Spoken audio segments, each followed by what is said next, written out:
सतगुरुदेव की जय। वीडियो को लाइक शेयर कमेंट ज़रूर करें और चैनल को सब्सक्राइब करना ना भूलें। क्या होता है कि हनुमान जी ने, अब देखो, हीट एंड ट्रायल मेथड से सीता की खोज हुई। कोई पूर्व में ढूंढ रहा है, कोई पश्चिम में, कोई उत्तर में, कोई दक्षिण में तलाश कर रहे हैं, जैसे किसी की गाय गुम हो जा और ढूंढते ढूंढते किसी का हाथ लग जा। ऐसे तो सीता की खोज हुई।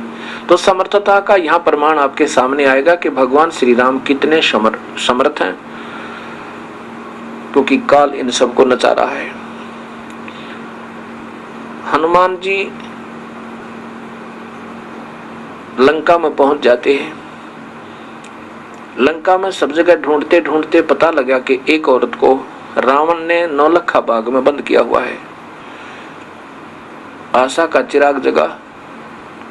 हनुमान जी वहां देखा जाकर के हनुमान जी ने देखी वहां की गतिविधि। पहले तो एक छोटा रूप बनाकर बंदर का, और उसी वृक्ष पर बैठ गया जिसके नीचे सीता मायूस और दुखी दिल से रो रही थी और बैठी थी, बहुत कमजोर हो गई थी। उसमें रावण आता है अपने सैनिकों को, अंगरक्षकों को लेकर, और कहता है कि तू मेरी बात स्वीकार कर ले, तू मेरी पत्नी बन जा, मैं तुझे माफ कर दूंगा, नहीं तेरी गर्दन काट के छोड़ूंगा, नहीं तड़फा तड़फा के मारूंगा तुझे। सीता ने कहा कि ये जान जा सकती है राक्षस, ये शरीर को तू छू नहीं सकता। काफी देर डरा धमका के चला जाता है। हनुमान ऊपर बैठा देख रहा है। कुछ देर के बाद हनुमान जी ने, जो श्री राम ने अंगूठी दी थी कि सीता इस अंगूठी से तेरा परिचय सही मानेगी, नहीं तो विश्वास नहीं करेगी, जिस पर श्री रामचंद्र लिखा हुआ था, खुदा हुआ था। अब जो ही ऊपर से वो अंगूठी यानी छाप डाली, वह रिंग डाली सोने की, सीता ने देखा श्री रामचंद्र जी की अंगूठी को, तो रोज देखा करती थी, तुरंत पहचान ली। ऊपर देखा, ओहो, ये तो बंदर बैठा है, और कहने लगी, रे बंदर, तूने एक जख्म और कर दिया मेरे हृदय में। पहले तो यह महादुखी थी, मेरा अपहरण हुआ, और ऊपर से वनवास था, और मेरे पति की मृत्यु की खबर लेकर आ गया तू, वो खा लिया किसी जंगली जानवरों ने। तब हनुमान जी नीचे आए, दुर्दशा देखकर, कहने लगे, नहीं माता, उस त्रिलोकी नाथ को कौन मार सके, चिंता क्यों करते हो, मैं तो उनका भेजा हुआ एक संदेश वाहक हूँ, मेरा हनुमान नाम है, और मैं उनका अनुचर हो गया हूँ, मैं उनका सेवक हूँ, और मैंने ये सब हालत आपकी देख ली है माँ, और आपकी खोज होगी है, अब तुरंत ही हम सेना लेकर आएंगे, हमारे राम जी, और तुझे छुड़वा ले जाएंगे। सीता ने कहा, हनुमान जल्दी करना, मैं बहुत दुखी होकर रखी इन्होंने। तो हनुमान जी ने कहा कि माँ, मुझे भूख लगी है, कुछ फल तोड़ के खा लूं। सीता ने कहा, भाई ये दो जोड़ू हाथ तेरे थे, फल तोड़ कर मत खा लिए भाई, नहीं तो मुझे ये जान से मार डालेंगे ये राक्षस। बेटा भाई, कोई नीचे गिरा हुआ ना, नीचे गिर गया हो, पड़ा हो टूट के, अपने आप तो फल खा लेना, नहीं तो मेरा ब्योत नहीं तुझे भोजन भी कराने का, मेरी हिम्मत नहीं है इनको कुछ कह दूं, और तो फल तोड़ के खा लिया ना, मेरे को कोड़े मार लगाएंगे ये। ऐसे को गिरा हो नीचे तो भाई खा ले, और फिर जाके संदेशा दे दे। हनुमान जी ने देखा कि देख राक्षस ने क्या हाल कर रखा, एक औरत के साथ ऐसा जुल्म। क्या वो नर मनुष्य होते हैं, वो योद्धा होते हैं जो औरतों को तंग करें, राक्षस। तो हनुमान जी का गुस्सा उठा। पहले तो खूब तोड़ तोड़ कर फल खाए कि थोड़ी खुराक सी को 5-4 मन में तो ऊंचा क्या होगा, 1-2 क्विंटल खाए तोड़ तोड़ के, और फिर उन वृक्षों को पकड़ के और जड़ से उखाड़े और समुद्र में फेंक दे। तोड़ गिरा सारा बाग न हला हला के। अब रखवाले पकड़ना, उनका एक मुक्का धर दे, धरती में गट जावे, जमीन में जा नुनसा, उसका एक मारे चार पड़े, एक का गदा ठोके 4 मरे। ऐसे वहां तहलका मचा दिया। यह लंबी कथा सबको मालूम है, ज्यादा ना लंबा करके मैं इतना कहना चाहता हूँ। फिर सीता से कहा कि माँ मैं अब जा रहा हूँ। सीता जी ने अपना कंगन, हाथ का कंगन दिया, सोने का बना हुआ एक, और कहा कि हनुमान जी ये कंगन ले जा भाई, इस कंगन के बिना भगवान श्री राम विश्वास नहीं करेंगे कि मेरी तलाश होगी है, क्योंकि वो बहुत दुखी है। उनका विश्वास उठ चुका है। ऐसे ही हनुमान जी वहां से कंगन लेकर वापस छलांग लगाई और एक सुबह एक पहाड़ी के ऊपर आकर वहां उतरा। वहां देखा एक निर्मल सरोवर है पहाड़ के बीच में। वहां सोचा स्नान कर लूं, साथ में समुद्र है। उस निर्मल जल सरोवर में स्नान करने के लिए उस कंगन को एक पत्थर पे रख दिया और कपड़े उतार के वहां स्नान करने लग गया। उधर से एक बंदर आया, उस बंदर ने उस कंगन को उठाया और श्री हनुमान जी की दृष्टि उस कंगन पर ऐसे थी जैसे सर्प की मणि पर होती है जब वो ओस चरने जाता है। सुबह ओस चरने के लिए जब सर्प जाता है तो उस मणि होती है उसके पास, तो मणि को रख देता है और ओस चाटता रहता है, एक नजर मणि पर रहती है और कोई आपत्ति दिखा तुरंत भाग के मणि को अपने अंदर मुंह में लेकर भाग लेता, मुख में लेकर। ऐसे हनुमान जी की दृष्टि उस मणि की तरह कंगन पर थी जैसे सर्प की होती है। इतने में एक बंदर आया और दृष्टि हनुमान जी की थी ही, जो ही वो उठाकर भागा तो हनुमान जी ने सोचा कहीं ये कमबख्त समुद्र में ना डाल दे। वैसे तो मैं इसको जाने नहीं दूंगा चाहे कितना भाग ले, पर यह मजबूरी हो जाएगी जब समुद्र में डाल दिया तो मेरी सारी मेहनत विफल जाएगी। हनुमान जी पीछे भागा।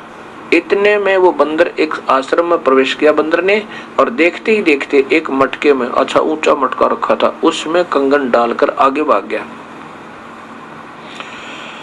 हनुमान जी ने राहत की सांस ली, चलो ठीक है मटके में है उठा लूंगा। अब आगे देखा कि एक ऋषि बैठे हैं मुनिंदर नाम के, तो मटके में झांक कर देखा हनुमान जी ने, उस मटके में ऐसे ऐसे कंगन अनेकों पड़े थे। उठाकर देख रहा है, विचलित हो गया कि ये तो सारे एक जैसे ही हैं, ना जाने वो ओरिजिनल कौन सा है। बड़ा असमंजस में हो गया कि तो बात बिगड़ गई। ऋषि के पास गया, ऋषिवर मैं हनुमान हूँ, पवन पुत्र हनुमान हूँ और श्री राम का दास हूँ, श्री रामचंद्र जी का। और ऋषि जी सीता जी की खोज हो गई है। मुनिंदर जी कहने लगे कौन हनुमान, कौन सा हनुमान, कौन सा राम, कौन सा सीता, बता तो मुझे। तो हनुमान जी कहने लगे ऋषि जी आप कौन सी दुनिया में रहते हो?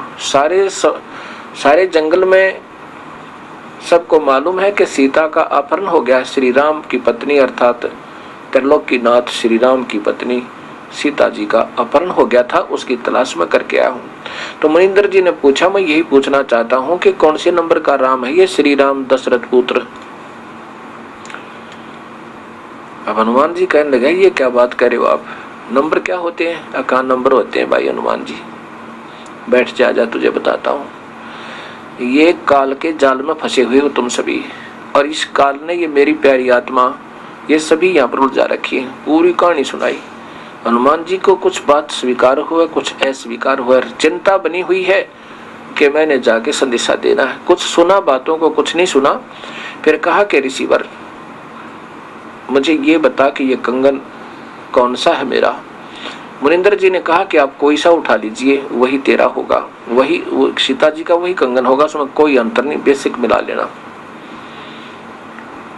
फिर सारी कहानी बताई मुनिंदर जी ने कि मैं यहाँ बैठा हूँ और ये रामचंद्र 30 करोड़ होकर जा लिए। बोला 30 करोड़?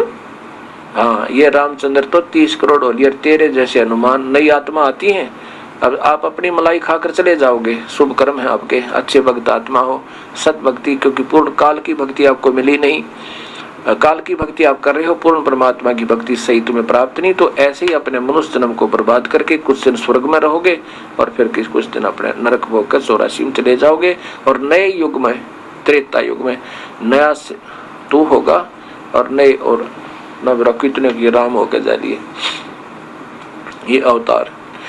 और जितनी बार भी तुम आते हो ऐसी घटना घटती है, और यही हनुमान आते हैं और मैं वो ये कंगन इसमें डाल जाते हैं। तो हनुमान जी ने कहा कि एक कंगन तो जैसे आप कह रहे हो कि ले जाइए वही होगा, एक कंगन तो हर बार हनुमान ले ही जाता होगा, फिर इस मटके में कहां से आ गए वो? कबीर साहब ने कहा कि इसमें मेरी शक्ति काम करती है। मैंने इसमें एक ऐसा आशीर्वाद दिया है कि इसमें डुप्लीकेट कॉपी जो की तो बना दे ओरिजिनल जैसी। एक कटोरी उठाई, उसकी एक कटोरी उठाई साहिब ने कांसी की और उसमें डाल दी। डालते ही दो होगी एक जैसी कप, बिल्कुल सेम टू सेम। अब देख पहचान ले कोई सी ने। ऐसे ही इस बंदर के यहाँ डालते ही इसमें दो कंगन बन जाते एज इट इज, और एक आप ले जाओ। ऐसे ही वो हनुमान एक ले जाता, एक इसमें रह जाता। ये 4 काउंटिंग, ये यादाश्त के लिए, ये गिनती के लिए यहाँ रख लेता हूँ। और हनुमान जी भक्ति कर ले, डंग दबाई, विधिवत साधना करो। ये निरंजन ब्रह्म तक की साधना था, शंखों बार कर ली तूने।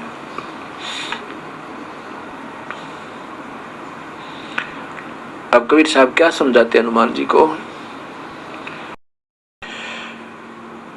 अब मुनिंद्र जी कहने लगा कि हनुमान सोच ले तू। हनुमान जी ने कहा कि देखो ऋषि जी, ठीक है आप कह रहे हो तो कुछ तो सत्य होगा, लेकिन मेरी बुद्धि स्वीकार नहीं करी, क्योंकि हमने कभी सुना ही नहीं। अब पहली बार आपके मुख से ये बात सुन रहा हूं तो मेरे मन में नहीं विचार बन रहा, तो आप कुछ भी कहो दादा। और अब मुझे बहुत देर हो रही है, मैं जा रहा हूं। मैं तो श्री राम से ज्यादा किसी को नहीं मानता। चले गए जी, एक कंगन लेकर चले गए। भगवान श्री राम के पास जब हनुमान जी पहुंचे, श्री रामचंद्र जी ने पूछा, हनुमान सीता की खोज होगी? होगी जी, आपकी दया होगी, आपकी रजा से सब कार्य संपन्न हुआ।